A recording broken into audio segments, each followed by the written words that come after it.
लाया तो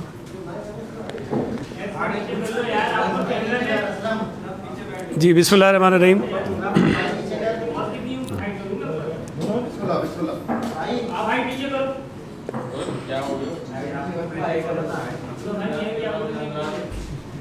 वो ज़रा सेटल हो जाए आपके कैमरामैन, ठीक है? किसी को और परेशानी तो नहीं है कोई, क्योंकि वो फिर शोर कर। बिस्मिल्लाहिर्रहमानिर्रहीम। आज आपको दोपहर में तकलीफ़ दी है और कोशिश की है कि ज़रा ठंडी जगह बिठाएं, वरना हमारे पास तो गर्मी है। आज कुछ चीज़ें आपसे डिस्कस करनी है, लेकिन उससे पहले मैं एक हमारे दोस्त हैं जो पार्टी ज्वाइन कर रहे हैं और काफ़ी अरसे से सच्ची बातें राब्ते में थे, लेकिन मुख्तलिफ़ वजूहात की बिना पर हम आपस में टाइम मैच नहीं कर पा रहे थे। तो मैं तारुफ़ करा देता हूँ, थोड़ी सी बात आपसे ये कर लेंगे, उसके बाद फिर ज़ाहिर है कि आपके सवालात भी होंगे, कुछ और इश्यूज़ भी हैं। मिर्ज़ा खलीलुल्लाह साहब हैं, साबिक़ MPA हैं MQM के, न्यू कराची से MPA रहे, और उसके बाद काफ़ी अरसा ये लंदन में रहे, लंदन चले गए थे और वहाँ लंदन में MQM सेक्रेटेरिएट या जो वहाँ पर लंदन में 90 जो उनका ऑफ़िस था, उसको ये हेड करते रहे, उसको चलाते रहे। और इस वक्त PSP यूरोप और UK के सीनियर नायब सदर हैं और आज पाकिस्तान पीपल्स पार्टी में शामिल हो रहे हैं। कुछ उनके और भी साथी हैं, लेकिन जिस तरह मैंने कहा कि हम इत्तफाक है, बीच में कई प्रेस कॉन्फ्रेंस हमने की, लेकिन मिर्ज़ा साहब के साथ हमारा कोई टाइम जो है वो प्रॉपरली हम सेट नहीं कर सके।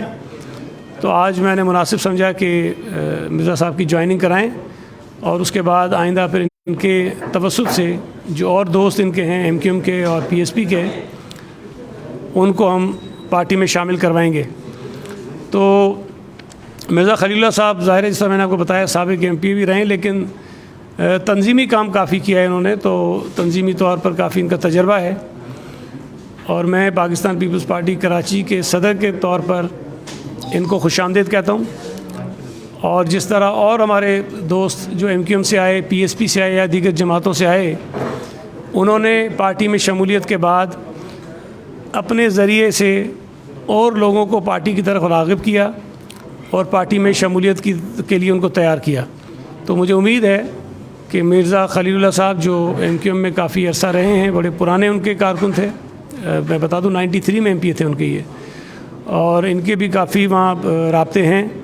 तो इनके ज़रिए भी हम जो शहर के मुख्तलिफ़ इलाकों से ताल्लुक़ रखने वाले MQM के और PSP के दोस्त हैं, उनको पार्टी में शामिल करने के लिए तैयार करेंगे, रुजू करेंगे। तो मैं मिर्ज़ा साहब से गुजारिश करूँगा कि मुख्तसर वो कुछ बात कर लें, फिर कुछ मैं बातें और करूँगा, फिर आपके सवालात ले लूँगा।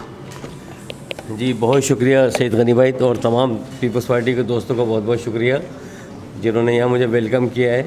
और मैं आप सबको तमाम मीडिया के हज़रात को अस्सलाम वालेकुम अर्ज़ करना चाहता हूँ। और बस अब आज से समझ लें कि मैं पीपल्स पार्टी का हिस्सा हूँ, और इस सिलसिले में अगर आपको कोई मुझसे सवाल या कोई अपने तौर पे आप कोई चीज़ पूछना चाहते हैं तो बेशक मेरी तरफ से इजाज़त है। भाई ये बताइएगा कि माजी में पाकिस्तान पीपल्स पार्टी के जितने भी कारकुन कराची में कत्ल हो गए, उनके तमाम पीपल्स पार्टी MQM पर आयद करती रही है, बिलखुसूस MQM लंदन का। तो ये लंदन से आए उस ज़माने में भी ये भी रहे, क्या उन तमाम कत्ल के आपने जो पूरे वो माफ़ कर दिया है या आगे चल के पीस उसका बरकरार? देखिए, एक तो जिस तरह मैंने बताया कि ये 95 के बाद लंदन में रहे ज़्यादा, तो वहाँ मैं नहीं समझता हूँ कि कोई ऐसी कार्रवाइयाँ हुई हैं, पहली बात।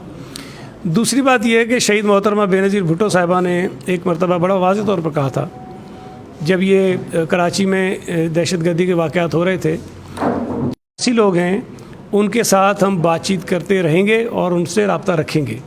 सियासी दायरे में लेकर आना कोई गलत बात नहीं है, उनको स्पेस देनी चाहिए, उनको गुंजाइश होनी चाहिए कि वो काम करें। कराची शहर में पिछले कुछ बरसों से जब हालात बेहतर हुए हैं, तो आपने देखा होगा कि बहुत सारे लोग जो शायद माजी के हालात में MQM छोड़ने में जितने दोस्त आते हैं, उनके मुतल्लिक मालूमात ले लें और उनको पार्टी में शामिल कर लें। लेकिन इसके बाद भी कई जगहों पे ऐसी चीज़ें आती हैं जो कुछ लोगों के ऊपर केसेस वगैरह भी होते हैं, लेकिन मैं फिर ये समझता हूँ कि अगर किसी के ऊपर केसेस झूठे हैं तो और केसेस ख़त्म हो गए हैं और उनको गिरफ़्तारियाँ भी उनकी हुई, मुख्तलिफ़ लॉ इन्फोर्समेंट एजेंसीज़ ने उनको उठाया और उसके बाद क्लियर करके उनको छोड़ दिया, तो उनको सियासी दायरे में लेकर आने में कोई हर्ज नहीं है। हाँ, ये अलग बात है कि अगर किसी लेकिन देखा यह गया है कि कराची का जो इंफ्रास्ट्रक्चर है वो मुकम्मल तौर पे तबाह है। पीपल्स पार्टी 13-14 सालों में ना तो कराची को ट्रांसपोर्ट दे सकी है, ना बेहतर इंफ्रास्ट्रक्चर दे सकी है। लोग इस वक्त भी बेरूनी का शिकार हैं, जिसका बरमला इजहार जो है एमकेएम समेत दीगर जो शहरी इलाकों की नुमाइंदगी रखने वाली जमातें हैं वो करती रहती हैं। तो आप लोग शहर की तरफ तवज्जो कब देंगे और ये जो ऐसा बेरूनी है इसको कब खत्म करेंगे? जो बात आपने कही वो आधी गलत और आधी सही है। सही इस हद तक है कि कराची में मसाइल हैं और उन मसाइल को हल होना चाहिए, और गलत इस तरह से है कि आप ये समझते हैं, आपका तासुर आपने ये लिया हुआ है कि पीपल्स पार्टी की हुकूमत ने कराची में कुछ भी नहीं किया। ये तासुर गलत है। हमने बहुत कुछ किया है, लेकिन उसके बावजूद बहुत कुछ करने की ज़रूरत है, कराची में भी और सूबा सिंध के दीगर अजला में भी। मैं ये समझता हूँ कि जो बेहतर फ़ैसला है वो कराची के शहरी कर सकते हैं। ये फ़ैसला तनतना ना कोई एक मीडिया का रिपोर्टर कर सकता है, ना कोई एक चैनल कर सकता है, ना कोई हमारी मुखालिफ सियासी जमात कर सकती है। बल्दिया टाउन के इलेक्शंस इस बात का सबूत हैं कि वो सीट जहाँ पीपल्स पार्टी को लोग गिनती में नहीं लाते थे, वो पीपल्स पार्टी ने जीती, और मुश्किल सीट थी, लेकिन अल्लाह का शुक्र है कि कराची के लोगों ने वोट दिया पीपल्स पार्टी को, हम जीत गए। मैं जिस सीट से जीता 2 मरतबा, वो पीपल्स पार्टी के लिए मुश्किल सीट समझी जाती थी। अल्लाह का शुक्र है 2 मरतबा में जीता और इंशाअल्लाह ताला आइंदा भी जीतेंगे। मलीर में जो इलेक्शन हुआ, आपने देखा कि ज़िमनी इलेक्शन में नॉर्मली टर्नआउट कम होता है, सियासी जमातों के वोट कम होता है, तमाम हमारे मुखालिफ उम्मीदवारों का वोट कम हुआ, लेकिन पीपल्स पार्टी का वोट वहाँ बढ़ा। उसके अलावा भी जो दीगर इलेक्शंस सूबा सिंध में हुए हैं, पीपल्स पार्टी ने आम इंतखाबात के मुकाबले में बाई इलेक्शंस में ज़्यादा वोट लिया है। और इंशाअल्लाह ताला अल्लाह ने चाहा तो कुछ महीनों बाद जब बल्दियाती इलेक्शंस होंगे कराची में, आप देखेंगे कि पाकिस्तान पीपल्स पार्टी पहले के मुकाबले में ज़्यादा सीटें यहाँ से जीतेगी। तो ये फ़ैसला कराची के लोगों को करने दें कि वो पीपल्स पार्टी से कितने मुतमईन हैं या कितने नहीं हैं। कराची पाकिस्तान पीपल्स पार्टी की सूबाई हुकूमत की तरजीह है, और इंशाअल्लाह ताला यहाँ जो लोगों के मसाइल हैं उसको आहिस्ता आहिस्ता हम हल करने की कोशिश कर रहे हैं और करते रहेंगे।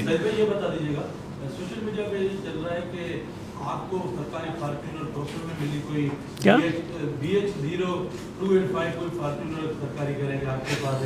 किसने कहा? गाड़ी 142 भी फार्चूनर आपके पास है, लेबर डिपार्टमेंट की सिविल की कह रहे हैं आपके पास, ये बात सही है? ये जो मेरे पास अगर सरकारी गाड़ी है तो मैंने कहीं वो बेची नहीं है, मैंने छुपा के नहीं खड़ी की है, मैं इस्तेमाल करता हूँ और मुझे इस्तेमाल करनी चाहिए। और सरकारी गाड़ी मेरे पास उस वक्त होगी जब मेरे पास सरकारी ओहदा होगा, और मैं वाहिद मिनिस्टर नहीं हूँ जो मैं आया हूँ तो मुझे कोई सरकारी गाड़ियाँ मिल गई हैं। मुझसे पहले वाले जो मिनिस्टर्स थे उनके पास भी वो गाड़ियाँ थीं, और मेरे आने वाले बाद जो होंगे उनके पास वो भी होंगी। बाकी ये मेरा रिकॉर्ड है कि मैं जिस डिपार्टमेंट का रहा हूँ वज़ीर, अगर वो डिपार्टमेंट मुझसे गया है तो मैंने अगले दिन तमाम की तमाम चीज़ें उनको वापस कर दी हैं। और मैं अब ज़्यादा अपनी सफाई में या वो चीज़ें बताना नहीं चाहता हूँ, लेकिन अल्लाह का शुक्र है मैं बहुत सारी चीज़ें जो मिनिस्टर्स की इंटाइटलमेंट होती है, जो कानूनी तौर पर मैं ले सकता हूँ, मैं नहीं ले रहा हूँ। मैं सिर्फ़ और सिर्फ तनख्वाह लेता हूँ जो मिलती है हर मेंबर को, हर मिनिस्टर को। उसके अलावा बहुत सारी सहूलियात जो कोई वज़ीर ले सकता है मैं वो नहीं ले रहा हूँ। अगर आपका तसल्ली आपकी नहीं हुई है तो आप मुझसे अकेले पूछ लीजिएगा, मैं आपको गिनवा भी दूंगा कि क्या क्या चीज़ें हैं जो मैं ले सकता हूँ और मैं नहीं ले रहा हूँ। मैं अगर एक आधी चीज़ें अगर और है वो कर लूँ, फिर आप ताकि इकट्ठे सवाल कर लीजिएगा ना। अगर आप तालीम के हवाले से पूछना चाहते हैं जी जी, पहले फिर वो कर लेना, उसको रोका मैंने। तालीम खाते में जेके टीचर भर्ती करण और प्रोसेस शुरू थियो उन लाइ जेको आहे कागज़ भी बताया, पर अञा ताईं वो टेस्टिंग वारो जेको प्रोसेस आहे शुरू न थी सघियो आहे। उम्मीदवार परेशान आहिनि त असांखे कॾहिं नौकरी मिलंदी? देखिए, ये हमारा एक तरजीह प्लान है कि हम जल्द से जल्द टीचर्स अपॉइंट करें, इसलिए कि टीचर्स की बहुत कमी है सूबा सिंध में, और इस कमी की वजह से हमारे स्कूल मुतासिर हो रहे हैं और कई स्कूल हमारे बंद हैं। हमने रिसेंटली 2247 स्कूल खोले हैं, लेकिन दीगर स्कूलों से एक एक दो दो टीचर्स निकाल कर उन स्कूलों को दिए ताकि वो स्कूल चल सकें। ये नाकाफ़ी हैं। 37,000 मुलाजमतों के लिए हमने इश्तिहार दिया और IBA सक्खर के थ्रू दिया। उस पर लाखों सिंध के नौजवानों ने अप्लाई किया है, लेकिन चूंकि ये कोविड का जो मसला है ये हमें इजाज़त नहीं दे रहा कि इतने बड़े पैमाने पर हम लोगों को बुलाएं और उनके टेस्ट करवाएं। मैं अगले एक आध दिन में शायद सक्खर IBA का विज़िट भी करूं और वहाँ पर उनसे ब्रीफिंग भी लूँगा और जो मुमकिनात सूरत हाल हो सकती हैं कि किस तरह से हम जल्द से जल्द ये अमल शुरू करें ताकि टीचर्स अपॉइंट हों, ताकि हम उसको आगे बढ़ा सकें। और हम इस पर ख़ुद परेशान हैं कि ये थोड़ा सा ताख़ीर का शिकार हो रहा है, लेकिन मजबूरी है क्योंकि लाखों लोगों ने अप्लाई किया और उनको हम टेस्ट के अंदर उन्हें बुलाना है और मौजूदा जो कोविड की सूरत हाल है उसमें बुलाना ज़रा मुश्किल है, तो ये हम करेंगे। मैं एक दो चीज़ें अगर कर दूँ फिर उसके बाद थोड़ा आप सवाल कर लीजिएगा, इससे हट के भी जो मुल्क की सूरत हाल है। लेकिन एक दो बड़ी अजीब अजीब चीज़ें हो रही हैं। ये हुकूमत हमेशा मस्खरेपन की हरकतें करती है, लेकिन सी हैं, मैं आपके सामने रखूँगा, बाकी आप खुद सोच सकते हैं।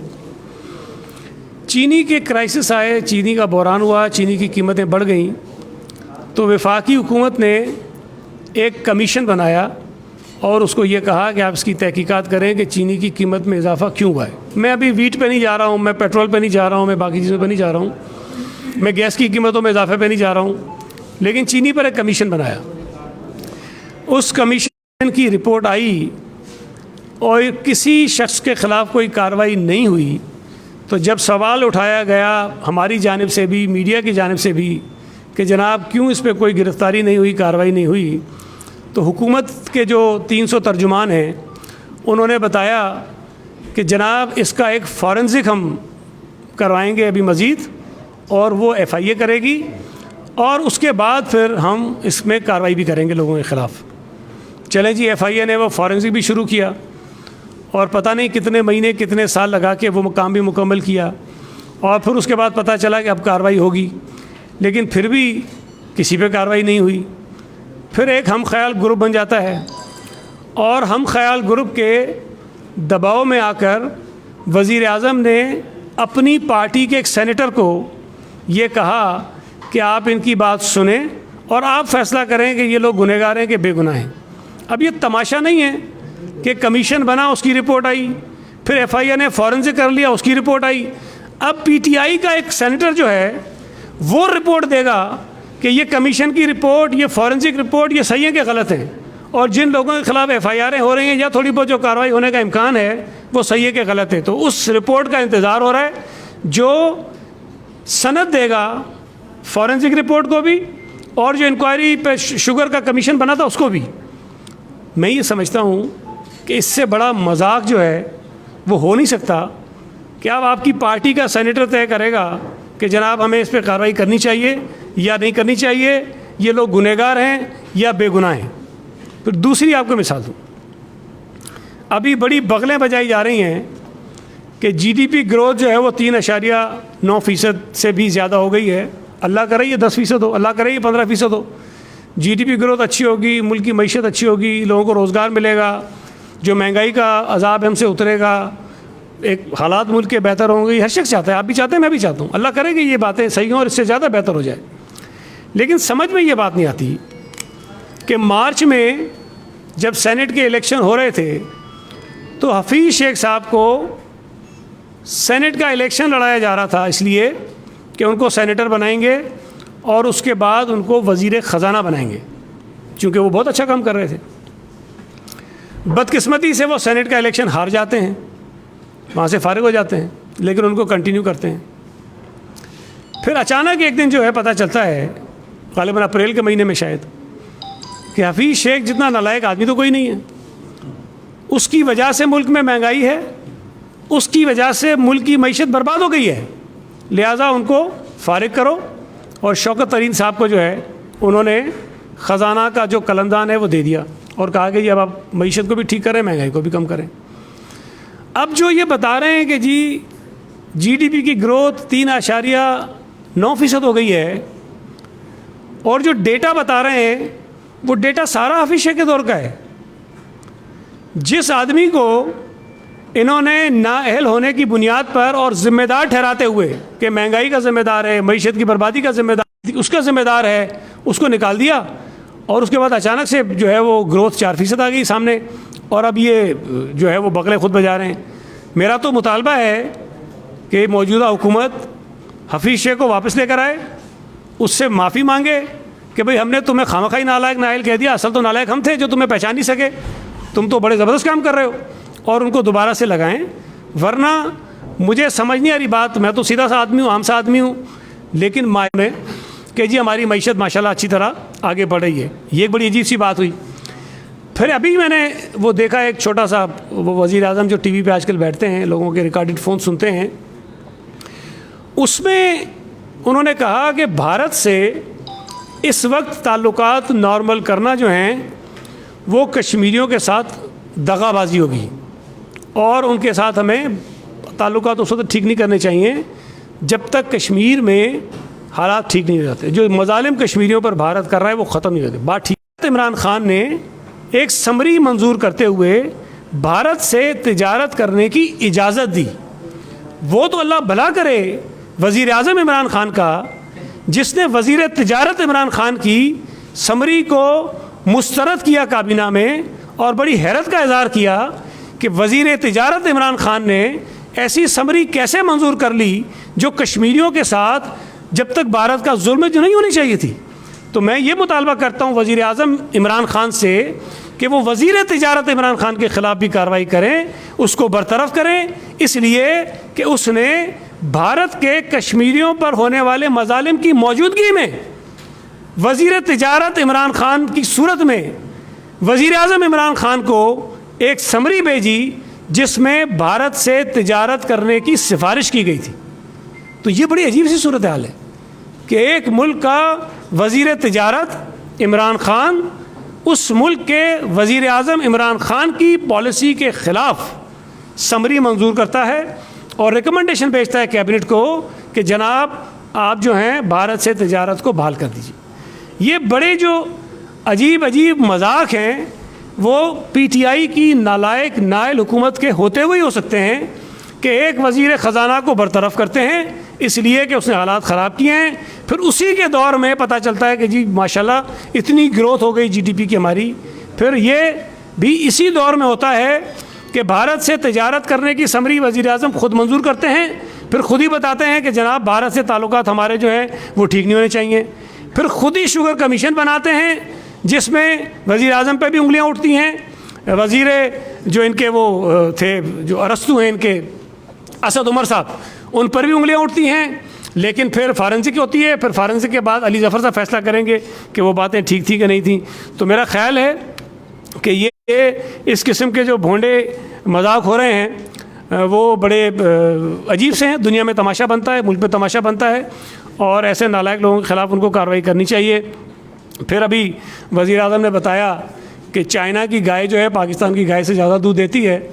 अगर हमारी गाय भी चाइना के गाय जितना दूध देना शुरू कर देगी तो पाकिस्तान के सारे मसाइल जो हैं वो हल हो जाएंगे। और मैं समझता हूँ कि इसके साथ साथ जो कल निसार खोड़ो साहब ने भी एक ऐलान किया है कि सूबा सिंध के साथ जो ज़्यादती हो रही है, कि जो पानी की कटौती हुई है जिसकी बिना पर सूबा सिंध के तमाम अज़ला और सूबा सिंध के तमाम लोग बशमूल कराची के लोग पानी की कमी का शिकार हैं, और जिसकी वजह से सूबा सिंध की ज़राअत मुतासिर हो रही है, हमारे लोगों को पीने का पानी नहीं मिल रहा है, और जो ज़्यादती हो रही है उस पर जो मुज़ाहरे हैं इंशाअल्लाह ताला वो मुज़ाहरे भी आगे करेंगे। अब कोई सवाल आपका हो तो हाज़िर होगी। डॉक्टर कयूम सुमरो का पाकिस्तान पीपल्स पार्टी के सदर आसिफ जरदारी की जानिब से मौलाना फजलुर रहमान से रब्ता कर रहे हैं या अपनी जाती हैसियत में रब्ता कर रहे हैं? दूसरा, करंट फिस्कल ईयर में महकमा तालीम के कौन से प्रोजेक्ट कंप्लीट हुए, नेक्स्ट में क्या प्रोजेक्ट प्रपोज किए जा रहे हैं? देखें, मुझ समेत पाकिस्तान पीपल्स पार्टी के बहुत सारे लोगों के दीगर जमातों के लीडर से रहनुमाओं से रब्ते हैं, मुलाकातें होती हैं, और ज़रूरी नहीं है कि वो तमाम की तमाम मुलाकातें हम पार्टी क़यादत की ख्वाहिश या उनकी ईमा पर ही करते हों। हम वैसे भी मिलते रहते हैं, गपशप करते रहते हैं। तो मुझे नहीं पता कि कयूम सुमरो साहब की जो मुलाकात हुई है, लेकिन मेरा ये गालिब इम्कान है, मेरी राय है कि शायद वो मुलाकात उन्होंने वैसी की होगी, लेकिन मुझे इसका इल्म नहीं है कि कोई पैगाम लेकर गए थे कि नहीं, लेकिन मुलाकातें हमारी होती रहती हैं, तो इसमें कोई ऐसी अनोखी बात नहीं है। जो आपने एजुकेशन डिपार्टमेंट के हवाले से बात की, हमारी कोई अराउंड मीटिंग की थी, इसको रिव्यू किया तो ये 155 हो गई थी। तो हमारी कोशिश है कि 155 स्कीम्स जो हैं वो जून में मुकम्मल कर लें, लेकिन मैं यकीन से नहीं कह सकता 155, हो सकता है कि इसके अंदर मज़ीद थोड़ी सी कमी आ जाए, लेकिन अगर हम 150 भी करते हैं तो हम इससे मुतमईन होंगे। हम समझते हैं कि ये अच्छा एक नंबर होगा जो हम फेज़ आउट करेंगे स्कीम्स। बाकी आने वाले बजट में मैं अभी एग्जैक्टली आपको नहीं बता सकता, इसलिए कि वो फाइनलाइजेशन के मराहिल में है, लेकिन एक हमारी कोशिश है कि हम बजाय ज़्यादा तरजीह दें नए स्कूलों को, हमारे जो एग्जिस्टिंग पुराने स्कूल्स हैं उनकी रिहेबिलिटेशन के जो काम हैं उसको हम ज़्यादा करें, मतलब रिपेयर मेंटेनेंस जो है वो ज़्यादा करें, इसलिए कि पिछले कोई 10-12 बरसों में बारिशों की वजह से जो सैलाब आए उसकी वजह से हमारे स्कूल्स बहुत ज़्यादा मुतासर हुए, उनका इंफ्रास्ट्रक्चर बहुत ख़राब है और अक्सर शिकायत यही आती हैं कि स्कूल की इमारत जो है वो मुनासिब नहीं है, इसलिए बच्चे भी वहाँ से इनरोलमेंट उनकी कम होती जा रही है।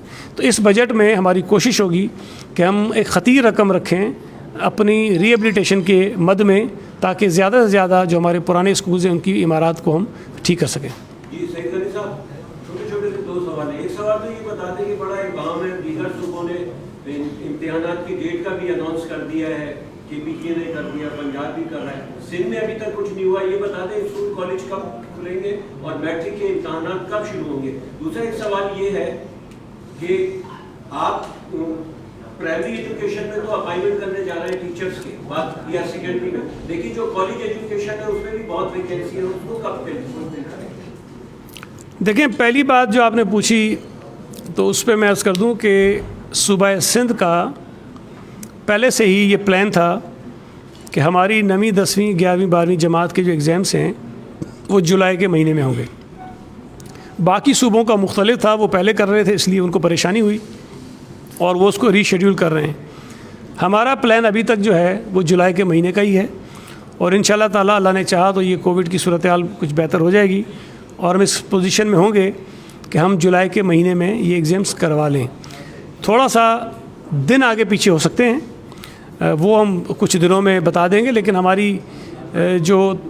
जो तरीक़ेकार है वो हमारी मुख्तलिफ़ माहिरीन की कमेटीज़ हैं, हम उनसे मशावरत करते हैं, फिर जो माहिरीन हमें एडवाइस करते हैं उसकी रोशनी में हम फ़ैसला करते हैं। तो आज भी इस वक्त एक मीटिंग हो रही है और वो फिर रिपोर्ट हमें सबमिट करेंगे डिपार्टमेंट को और फिर उसके मुताबिक हम चीज़ों को आगे बढ़ाएंगे।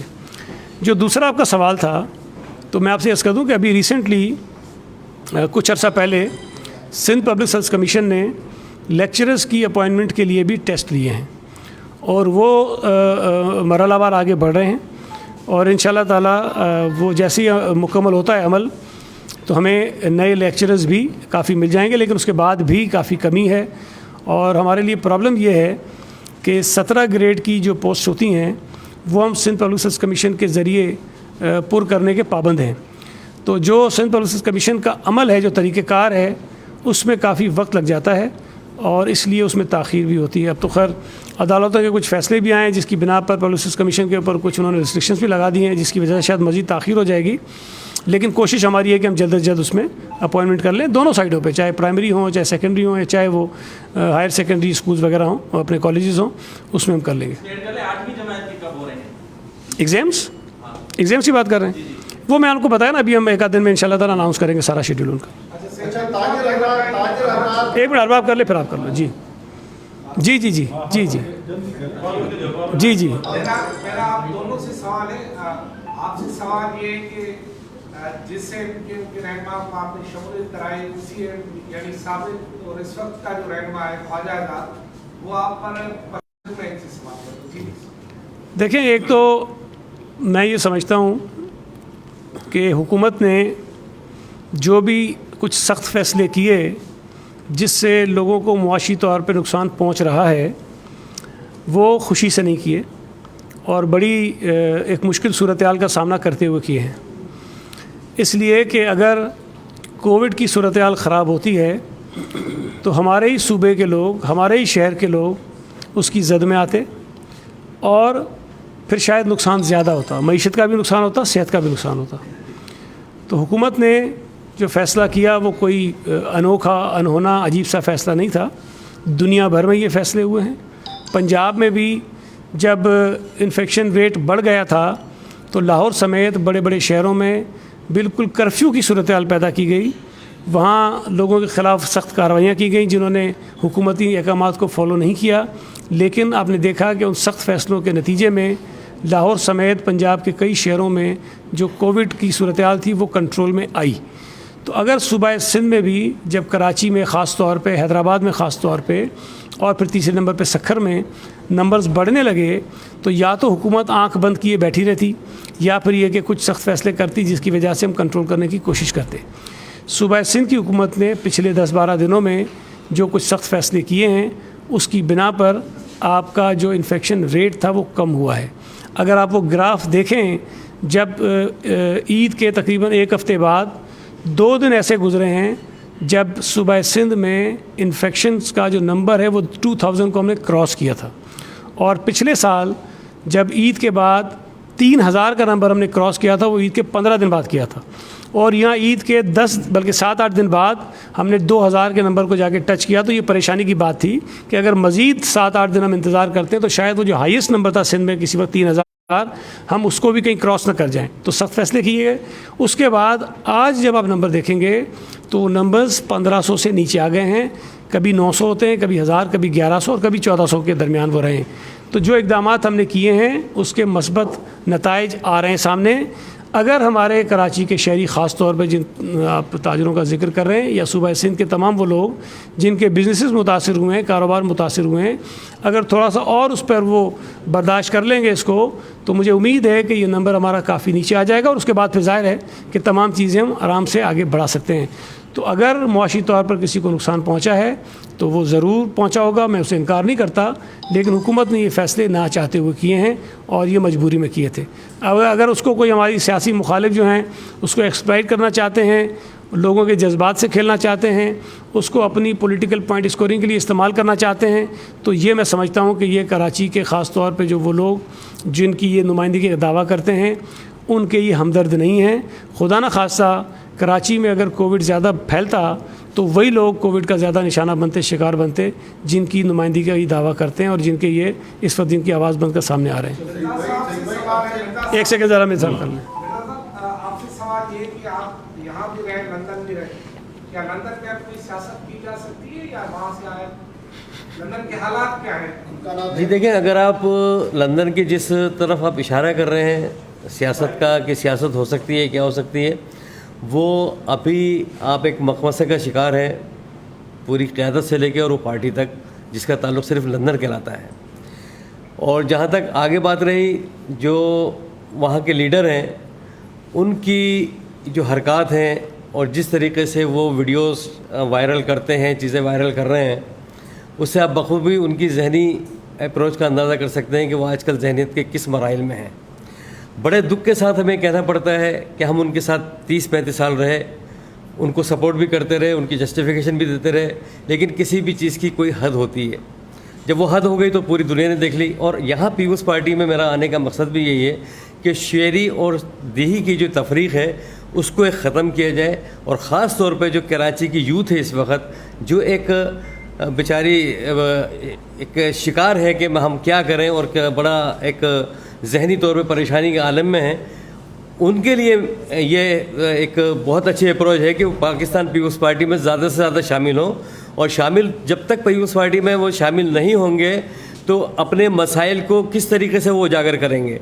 तो पीपल्स पार्टी में आने का मकसद और यूथ को कराची की कहने का मकसद ये है कि आप ज़्यादा से ज़्यादा पीपल्स पार्टी में शामिल हों। और अगर आपको पार्टी में शामिल होंगे तो आप पार्टी से अपनी चीज़ें मनवा भी सकते हैं। बाहर बैठ के सिर्फ 2-4 जो सियासतदान होते हैं, ये जिसका वोट लेकर आए, जिसके देख के ये चने खा रहे हैं और चावल खा रहे हैं, इनको पता है कि ये आखिरी है। अब ये अपने नाम से जब आएंगे, जब इनको पता चलेगा कि किस तरीके से होता है, तो ये सिर्फ और सिर्फ अहले कराची को जहनी तौर पे परेशान करना और उनको मज़ीद मकसद ये कि स्ट्रेस के अंदर डालने वाली बातें हैं।